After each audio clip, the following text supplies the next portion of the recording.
बच्चों high school का 2024 का आज हमारे पास प्रश्न पत्र है जिसका कोड है 824 IJ।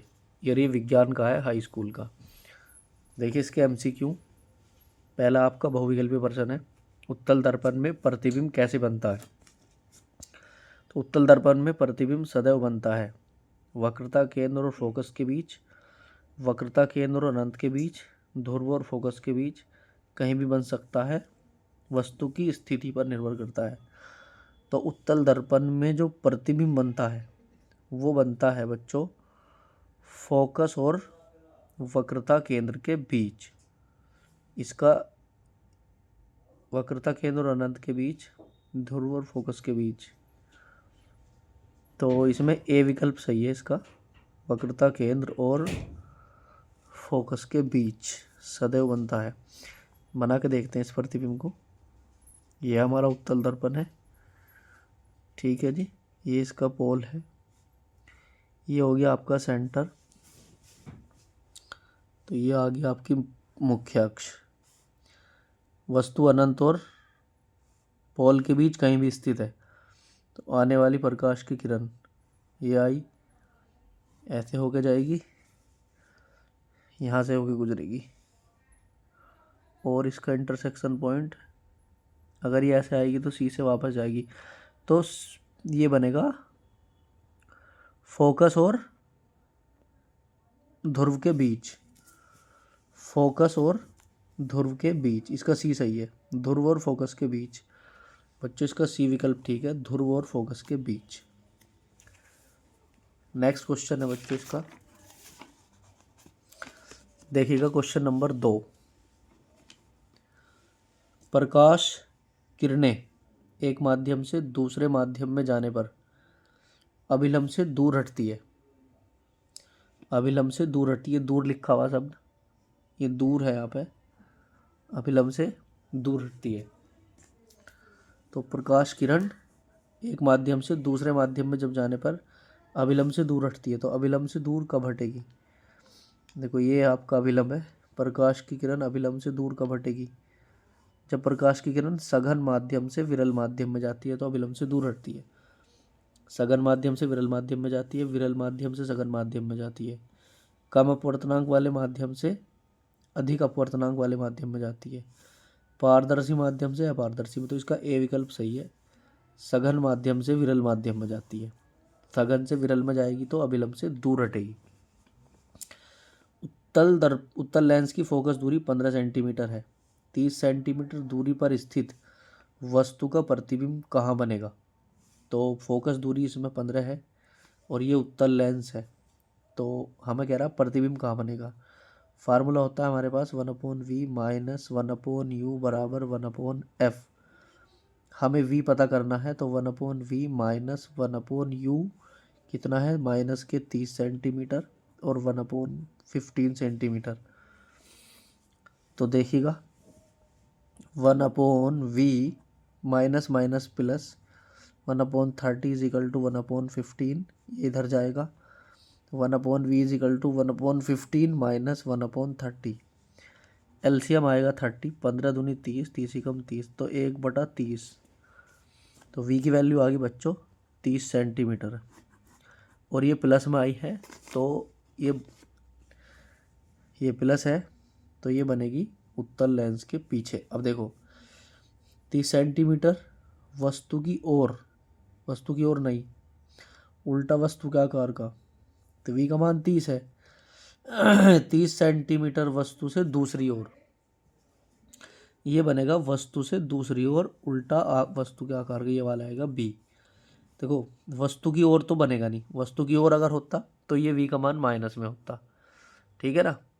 इसलिए वस्तु से दूसरी ओर बनेगा, क्योंकि आप जानते हैं वस्तु हमारी जो होती है वो कहाँ रखी जाती है, ये आपका लेंस है, वस्तु रखी जाती है लेफ्ट हैंड में और ये इमेज बनी इधर राइट हैंड में। जब श्वेत प्रकाश प्रिज्म से गुजरता है तो प्रिज्म के आधार से दूर कौन सा कलर होता है। तो प्रिज्म के आधार से दूर पूछ रहा है आपसे। तो ये हमारा प्रिज्म है, देखिएगा ये आपका प्रिज्म है, इसमें प्रकाश की किरण आई तो ये आधार की तरफ तो होता है बैंगनी और आधार से दूर होता है रेड कलर। तो लाल रंग होगा इसमें, ए सही है, इसका ये जवाब ठीक है। एम्पियर सेकंड किसका मात्रक है? एम्पियर सेकंड, एम्पियर है आई का मात्रक और सेकंड है टी का मात्रक हो, तो आई टी बराबर होता है क्यू, यानी आवेश का क्यू बराबर आई टी होता है ना फॉर्मूला, तो इसका सी सही है, आवेश का मात्रक होता है। एक सेल से R1 R2 के दो प्रतिरोध को समांतर क्रम में जोड़ा गया है। यदि उसमें प्रवाहित धाराएं I1 और I2 है तो प्रति सेकंड ऊष्माएं H1 H2 का अनुपात क्या होगा? H1/H2 बराबर R1/R2, H1/H2 बराबर R1/R2, H1/H2 I1 स्क्वायर बटे I2 का स्क्वायर, H1/H2 I1/I2। तो समांतर क्रम में कह रहा आपसे, दो तार समांतर क्रम में जोड़े जाते हैं तो धारा क्या है? I1 और I2 है। प्रति सेकंड समांतर क्रम में प्रति सेकंड ऊष्माओं का अनुपात क्या होगा? तो H बराबर होता है बच्चों, H बराबर होता है हमारे पास, समांतर क्रम में कह रहा है तो V स्क्वायर T अपॉन में R1, इसे कहेंगे H1। H2 बराबर होता है V स्क्वायर T अपॉन में R2। अब हम दोनों का बनाएंगे अनुपात, तो H1/H2, क्योंकि समांतर क्रम में विभवांतर समान होता है इसलिए हमने V समान लिया, और प्रति सेकंड कह रहा तो T का मान भी समान है, तो हम दोनों को डिवाइड कर देंगे, तो V स्क्वायर T अपॉन में R1 ये उल्टा हो जाएगा, R2 ऊपर अपॉन में V स्क्वायर T से V स्क्वायर T कट गया, तो H1/H2 बराबर आया R2/R1। इसका जो है बच्चों H1/H2 बराबर R2/R1, तो ये वाला सही है, ए जवाब इसका ठीक है। इसके बाद नेक्स्ट है चुंबकीय क्षेत्र की तीव्रता का मात्रक है।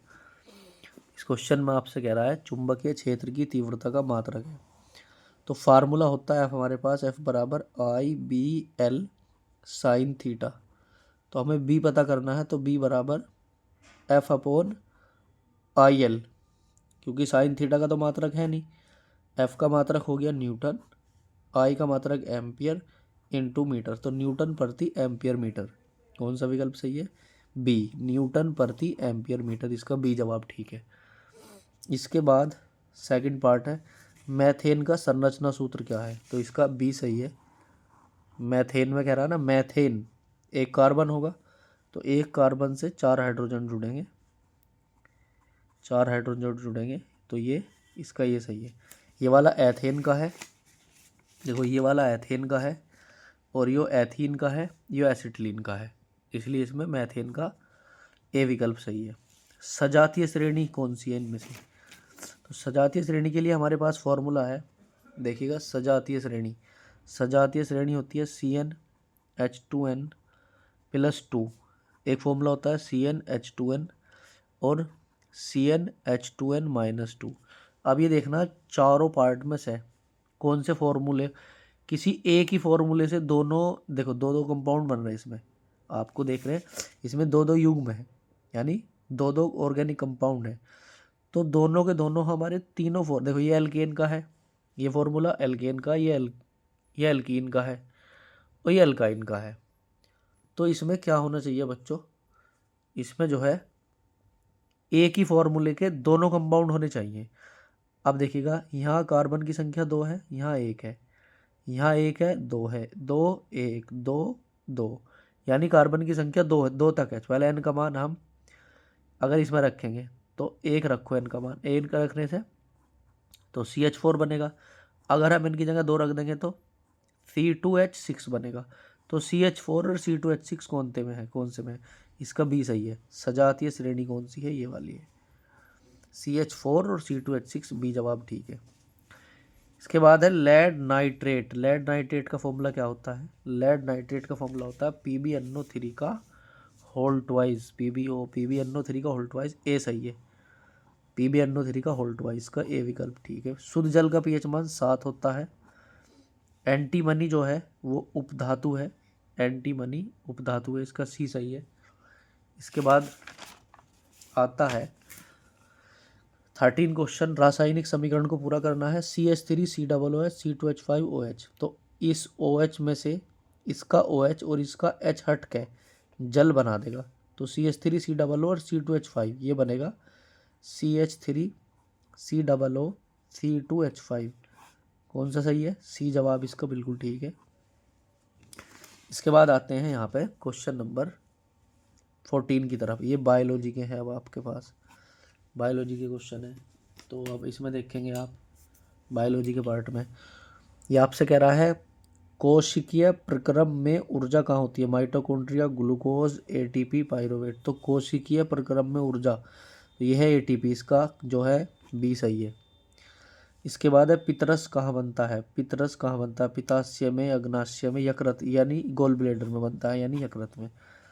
पराग कोश में बाह्य दल, बीजांड, अंडाशय, परागकण होते हैं, डी सही है। पत्तियों पर कलियां विकसित होती है? पुदीना में, ब्रायोफ्लाइम में, आलू में, इनमें सभी। ब्रायोफ्लाइम है इसका, सी सही है। स्त्रीलिंग के फूल का उदाहरण है गुलाब का फूल, आम का फूल, सरसों का फूल, पपीते का फूल, सही है, ए बिल्कुल सही है इसका। स्वास्थ्य का सामान्य दाब 120/80 होता है, बी विकल्प ठीक है। इसके बाद है आपका निम्नलिखित में से आहार श्रृंखला का निर्माण कहाँ होता है?